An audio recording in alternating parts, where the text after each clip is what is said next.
I've been a teacher for most of the last 4 years, and I've taught in Cambodia and in Chiang Mai, Thailand, and also in Charlestown, Massachusetts.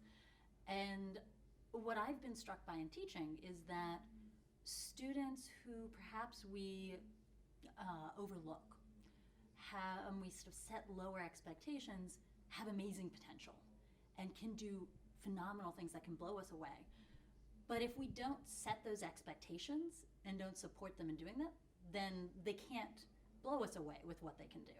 Mm-hmm. And so the basic idea is, it's a very simple one, is that we need to set those high expectations. And that means setting aside our preconceptions about what they might be capable of doing. And those could be our preconceptions based on their gender or their socioeconomic status, or their, if they have a learning disability or behavioral disability, or what country they come from or what race they are, setting all of that aside and supporting them in getting to where they want to be.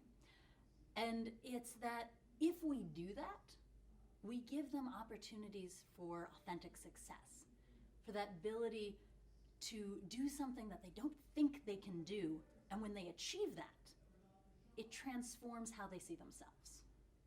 But if we don't set aside those preconceptions in the first place, and we don't help them get to those places that they want to be, maybe that they don't even know they can get there, then they're not going to blow us away.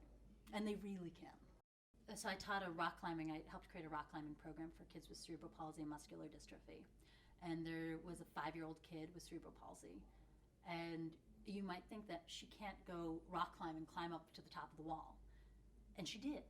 And it took a couple of days, and it took her getting over her fear of not being able to do it. But she made it all the way to the top. And her confidence coming down is infectious. And there's the 6th grader in Charlestown, and many of my students in Charlestown are, they read at a 4th grade reading level. I had a lot of students who were learning disabled or behaviorally disabled or spoke English as a second language. And we taught a class on Shakespeare. And people have been worried, will your students be interested, or will they be able to grasp Shakespeare? But they totally just owned it. And they were quoting in the hallways and in their classes.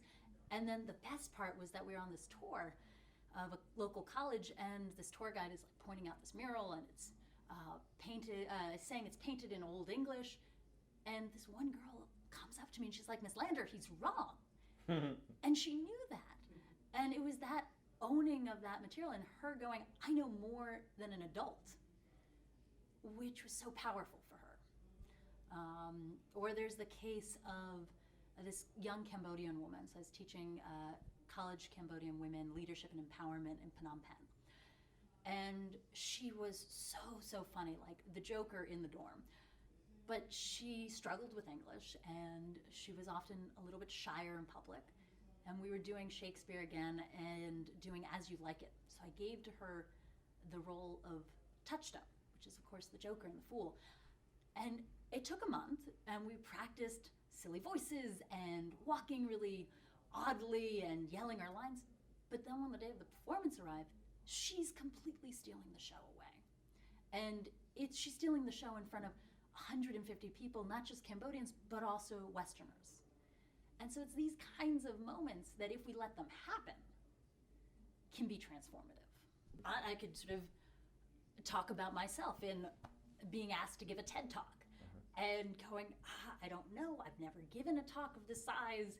I don't know if I can do it, but I'll practice a lot, and I'm really nervous and worried. But because I have the possibility of doing it, and someone believed in me, and I had coaches and all of those people supporting me, and then I go do it on the stage, and now sitting here, I go, okay, I can do this. I can go give talks. And so it's a validation of what I can do, which 20 minutes ago, when I was standing in the green room backstage going, I don't know if I can really do this. And so I come away with that confidence. And that just allows anyone to dream a little bit bigger, because suddenly they know, yes, I know more than some adults, even though I'm an 11-year-old, or I can actually stand up in front of 150 people and speak Shakespearean English, which is not my native language. Or I can climb a wall despite the fact that I'm physically disabled, that I have leg braces. And it's just knowing that in yourself that's hugely transformative, because it allows you to think of the next thing that's at the edge of your capabilities and the next risk you could take.